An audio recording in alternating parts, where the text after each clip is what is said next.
Hola chicos, hoy tenemos de invitada a Ulrikke, que viene nada más y nada menos ¿de dónde viene, David?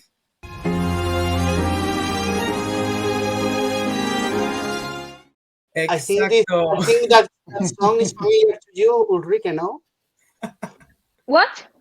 That song is familiar to you? It's me? It's me! It's yours! It's yours!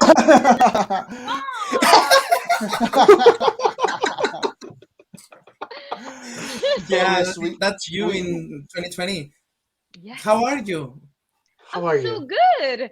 Hi. I'm just happy. I love Melodi Grand Prix. I love Eurovision. It's amazing days. I can only be happy. First of all, congratulations to your pass to the final the next Saturday.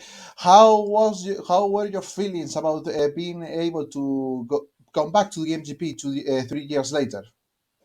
Oh, it was amazing. I've like been working up my energy, working up my mood, my hunger for victory. So it's so good to be back, and I'm so ready. And like my dream is to represent Norway in Eurovision, and I will never give up. So even if I'm like 80 years old and I haven't been to Eurovision, I will come back year after year. So I have a question because you have been with Attention and you have been with Honestly. What is the difference between Honestly and Attention? The big difference. We know the backstory about Honestly because you have shared it. But what's the difference for you? Is different time presenting or? Yeah, I just feel like I'm even more mature now. I feel like the sound is even a bit more clear. I've been maybe a bit more like ballsy on trying to like push the limits, and I wanted to do something that felt a bit more surprising. Like because I love a good ballad. I mean, come on. So I knew I wanted to do that, but I wanted to try to like surprise the listeners when you listen to Honestly for the first time.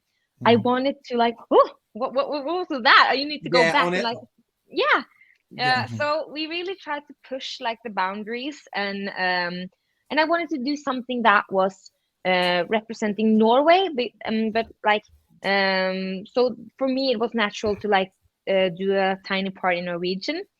So I mean we just tried to like I'm getting older, the sound is getting more mature. I'm finding myself. Yeah, you have said that you love a great ballad, but we saw back in 2021 that you love also mixing the ballad with electronic music. Can we expect something about something like that for Honestly, or are you going to keep it intact? I mean, in the final and stuff, I will keep it as it is, but I always have some surprises ahead. Maybe Eurovision. Yeah, so you need to get me to Liverpool because then I'll throw the surprises everywhere. Yeah, because if you go to Liverpool, you will always you will also come to every pre-parties, and we want to see you in Spain.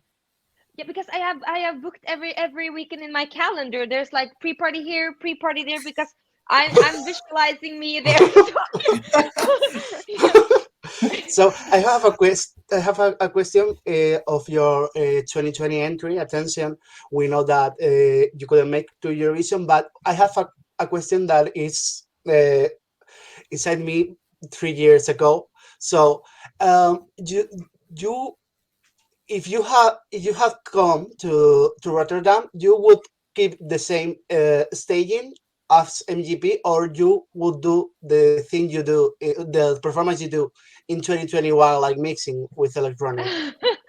The funny thing is that the mixing part, my manager, he had a dream one night that we should do it like that, and that like the dress should come off and everything. So it was his dream. So I mean, if he had dreamt it, then probably we would have done it. So, and actually the funny thing, it was my manager. He was staying behind me, and he had like a thread, and he pulled the dress off me. Oh my god. That was so funny. So yeah, but I don't know. I don't know. I mean, I love the mixing the both parts. I love that. I think it's so much fun.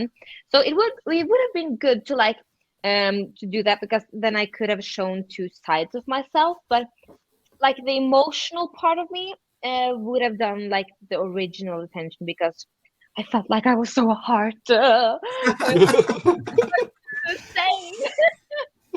Maybe this question is a bit answered, because we saw in the beginning of this month your video reaction about the premiere of your song, very very wholesome. But how was the reactions during these weeks from your song, from your live show, of your live show and the song, from the Norwegian fans, from the international fans? It's just been amazing. I mean, I'm like overwhelmed with all the love, and I was so nervous when we were releasing the song, because I knew people loved the tension. So Mhm. I didn't want to disappoint people. I wanted to make them proud, and so when and first of all, when they announced that I was competing again, like on Twitter and everything, it just went crazy. So I was like Yes. high on life. I've been high on life since the press conference. I, But I really appreciate the love, and it means the world to me that people use their time to send me messages, and that means so much to me. So I'm so grateful for that. Um, I have another question. You have a lot of competitors in this MGP. Is there any song you are listening more than others? I feel Among like, yeah, like on the competitors, I feel like I'm humming on like a different song each day, and it depends on like when I was scrolling on Instagram, because there's so many good songs this year, Yeah. and I love that for MGP, because like 5 years ago, it wasn't, you were not cool if you were trying to be a part of MGP. So I really love that people are taking it seriously and wanting to make great music for MGP. So I love that. And Mhm. I mean, for anyone who wins this year, it will be like, so you should be proud of yourself if you win, because the competition is so hard. So, Yes. but I'm like humming on everything, and I just love it. So I can't wait for Trondheim just to see every performance live. And we Yeah. still have this Saturday semifinal, so I'm Mhm. so excited to see what they will bring as well. And do you feel the pressure, because last year with Subwoofer it was like so iconic, Norway went like so viral everywhere, so do you feel the pressure of being such as viral in the social media as Subwoofer did last year? I mean, I feel pressure in many ways, because last time I participated, I won, and so Mhm. I was afraid of like, I mean, there's only going to be one winner, and I didn't. I was afraid like, how will I handle if I don't win, because there could only be one winner, and maybe that's not me. But Mhm. I'm trying to think like I will do my best. I need to do everything I can in my power. So if I don't win, I can at least say, well, I did my best. I did everything I could. So that's like what I'm thinking. And if I win, crossing my fingers there, uh, then I will just try to do everything. I've put my life on hold for the next 6 months, just to devour my whole life to Eurovision, because I feel like it's a great responsibility to take on, like representing your country in Eurovision. It's a huge thing. It's like being an Olympic. So Mhm. it's like you have to go all in. So I'm wanting to do that and just try to do my best. And yeah, that's the plan. We didn't notice that you sit in the semifinal live, but we have to ask you about the opening for the Eurovision live in MGP during this year. What are your thoughts about that? Well, mm, I feel as long as it's not allowed in Eurovision, Hmm. it should not be allowed in Norway, or like in any final, because you Hmm. should know, like the Norwegian people should know what they're sending, because it can be really different Hmm. when you don't have autotune in Eurovision. So, so I just feel like you should keep it to that. And there's something magical about like the raw live vocals. You need to like, and especially for me doing a ballad, because I don't want it to feel like you're just putting press on Spotify and listening to that. You need like the nerve of the total live vocals.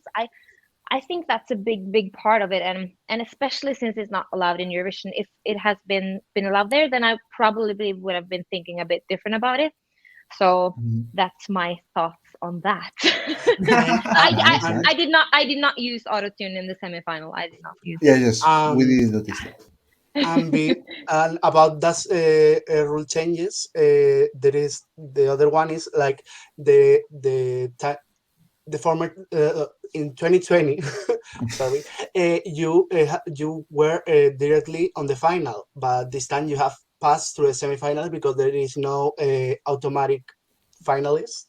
So how do you feel about that? Do you think it's more fair or something? I really think it's more fair, and I love how this year you only have one vote as an audience. Hmm. You're only singing one time, and everything feels more brutal. You have to like really deliver. You have to make a choice as a viewer. So it Yeah. just feels more important. Like you have to give it all that one time. So I like it. It's really good. Greetings for our Norwegian Eurofans. Go ahead with this vote. Use it well. Pour them, pour them. No, but not only Norwegian, because I vote for Ulrikke in the first semi-final, and I'm not from Norway. Oh yeah, good. You can vote from all over the world. Yeah, Yes, you you actually can. you can. Yeah. Yeah, and talking about the voting, I don't know if you know, but this year in the Eurovision Song Contest in the semifinals, it would be the same 100% televote, and there would not be juries. So, how do you feel There will about not that? be juries. Oh, I No, In the didn't not know in the that. semifinals, no, semifinals. only No, televote. Oh, in the Power to semifinal. qualifiers, Yeah. the power to the qualifiers people. would be 100%. Power to the people. Give it to them. I didn't know. That's the And best. I love that about like Eurovision, and like you never know what people want, and that's a good thing. And there's always something for everyone, like, and for every mood. So I love that about Eurovision, and it's good with some changes. Mhm. Um, I have a question because we saw in Eurovision calls in 2020 with Nikki tutorials that you have such a reaction when Tom Lev says you hi. So I want to ask you, do you have the chance to meet him online or something? Nah, I didn't, and now I'm engaged, so he's too late.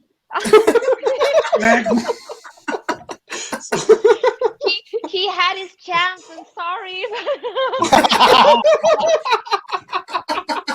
Say it loud, girl. I just he could have DM'd me on Instagram. I mean, come on, he could have. At So at no, least he- thank you. Next. You Ah, can you can book him for your wedding, for example, like for singing. no way. It's so much fun. One thing that we do in Spanish really well is wish to the French guys the best. Yeah. David drives that. Oh my Okay, a last god. question. A last question from myself. As we told, the competition this year is really hard. So you are at the moment where you are, if not the one, if not the first, one of the big favorites to win. But besides you, who you want to see winning the MGP from all the competitors this year? I think I have to like watch Saturday's Live semifinal as shows? well. Yeah, Yes. because I feel so much can happen from like Alessandra, for example. Like her, Hmm. it's a good song, but she was so fierce on stage. Hmm. So I really love that. And I mean, Umami Tsunami, like Kyle in his, they're so cute and polite. I love them. and and I also love Swing It. I think they're like bringing like live music together, and they're so fun, so playful. So I'm just really excited, and it's a good songs this Saturday as well. So I can't wait. I will be like sitting home and waving my flag and just like being super excited. Okay, David. Unai? Yeah, and I have one question, because I want to know if you voted last Saturday, or you prefer not to do it, and for not doing it. My friends were asking the same, like, are you voting? And I did not vote because I'm doing my thing, and Mhm. that's like I'm trying to focus on just singing as good as I can and enjoying the moment and rooting for everyone, because like I've said in previous interviews, like the feeling when you win, that's an amazing feeling. So for everyone that's working hard and really wanting to win MGP, I want everyone to feel that feeling. So I'm rooting for everyone, but I'm crossing my fingers for going to Liverpool. Let's be honest. So thank you so much, Ulrike, for being with us. Do you want to say something for the people that would see this interview, for the audience, in order maybe they can vote for you in the final? Something you want to say? Yes, I just want to say thank you so much for all the love and all the support. It seriously means the world to me, and I'm like crying every day because I'm reading a message and it's so beautiful.